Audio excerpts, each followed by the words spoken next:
Welcome back to our daily victory, everybody. I want to do a short video today with you about posture. This is something I get a ton of questions about. I am a chiropractor, and this is what I do, and this is what I talk about constantly. And this is something that really needs to be understood, because if your posture is not what it should be, then it is very damaging to your health. You should know this for you and for your family. You should be able to pick out poor posture among your family members and definitely with yourself. So I'm going to show you how to do that. If you have poor posture, there's a reason for it most of the time, and 9 times out of 10 is because your spine is damaged in some way. Now, if your spine is subluxated or not in its proper position, then it causes your posture to be altered. And if that is the case, if your spine is subluxated, that's a very serious thing, and you need to take it very seriously. So you need to get your spine checked immediately, and we're going to talk about that in just a minute, how to make that happen. So I want to show you what good posture looks like and what bad posture looks like. So I'm going to turn to the side so you can see what proper posture should be. Now when you look at your spine from the side, there are 3 curves in the spine, and those have to be taken into account when we're talking about your posture. So there's a curve like this in your neck, and then there's a curve that goes the other way in your mid-back, and then another curve that goes this way in your lower back. Those 3 curves together make up the normal attitude of your spine, and when you look at it from the side, your head should be over your shoulders should be over your hips, and your hips should be right over your ankles. That's why I have my shoes off right now. I want you to be able to see that. So these are some common mistakes that I see, some common postural alterations. First of all, I see the shoulders rounded forward. Now you'll notice when I did that just my shoulders are not the only things that changed, because if I just roll my shoulders forward, then my whole body falls down. The other thing that I see even more, and even more seriously, is the head being forward like this to varying degrees. And again, that causes you to fall forward because your head weighs about 12 pounds on average. So if you have this going on, then you'll see the pelvis go forward, or there's too much curve in the lower back. So you have a forward angle of your pelvis. None of those things are good. They destroy the spinal cord that's on the inside of your spine, and that destroys your health because your spinal cord controls all of your body's functions. We've talked about that before. So none of these things are good. Okay? Yes, I'm exaggerating a little bit, but you're going to be able to very quickly pick these things out among your family members and your friends. So when you look at it from the side, instead of this, we should see a curve in the lower back, neutral, and then the shoulders should be up and back like so, and then the head should be over the shoulders like this. So your rule of thumb is this: the tip of your tragus, which is this little guy right in the middle of your ear, that should be right over the tip of your shoulder, like you see with me. The tip of your shoulder should be right over your hip joint. Now your hip does not mean this. This is not your hips. This is your hip joint right here, where your femur, this long leg bone, attaches to your pelvis, right here. Tip of your shoulder is right over your hip, and your hip should be right over that lateral malleolus, that bump on the side of your heel, of your ankle, sorry. So your ear, your shoulder, your hip, and then your ankle. So it should be a straight line up and down. If you see this kind of thing, that's bad. Ankles, knees, hips, lower back, the rest of your spine, this is bad. If you see this, obviously that's not good. If you see this, then this is bad. If you see the shoulders down like this and the head out this way, then that's bad.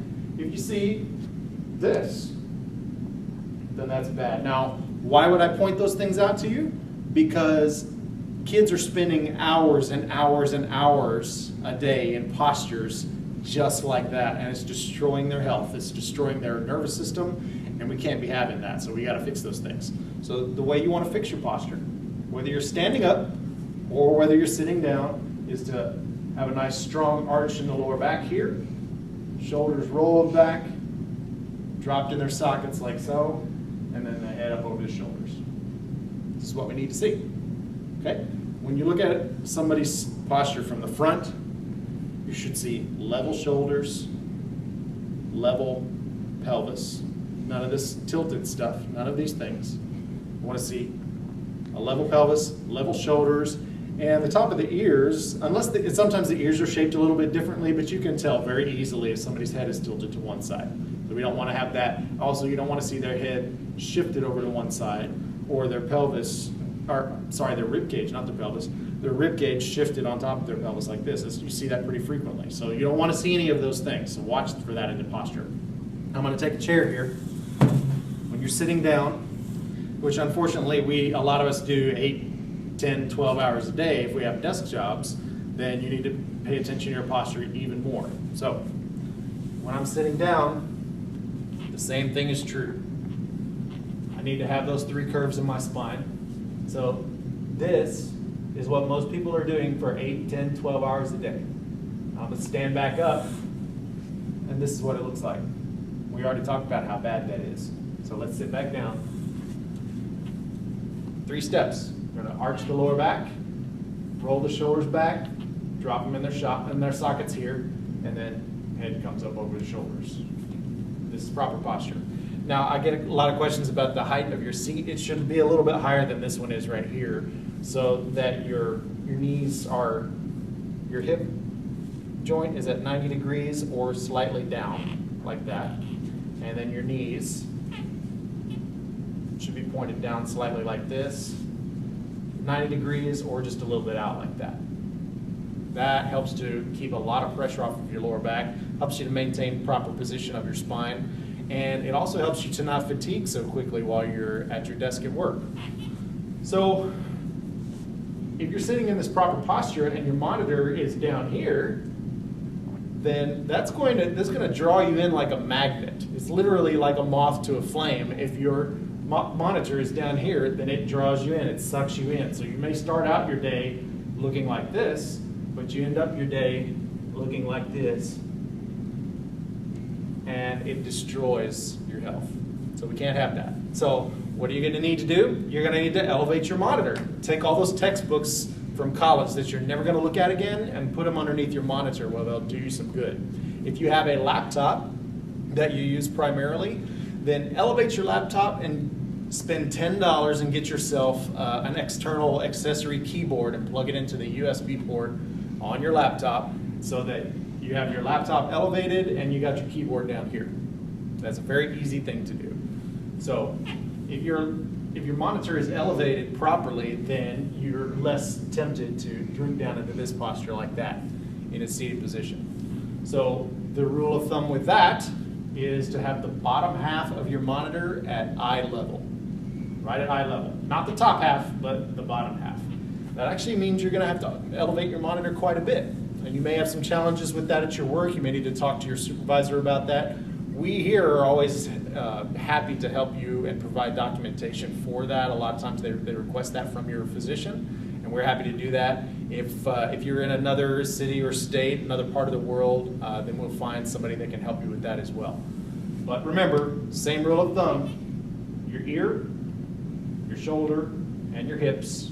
Your ankles are no longer in the equation here, but this is the posture you need to be in. Now, what are some challenges that you might run into with this? First of all, it's going to be difficult. If you've been in poor posture for most of your life, then the muscles that hold you up here are not going to be very strong. They're going to be weak. So every time you get yourself into a good posture, you're activating those muscles and you're making them work. And that's going to make them sore. It's just like doing any other kind of muscle work. It's going to make them sore when you start using them. So just expect that. Just expect it to be a little bit difficult and expect those muscles to get fatigued after a while. You may have to rest and lean back against your chair, rest against something if you're doing standing most of the time, and give yourself a break and then get right back to it, because you've got to train those muscles to be strong to hold you in a good position.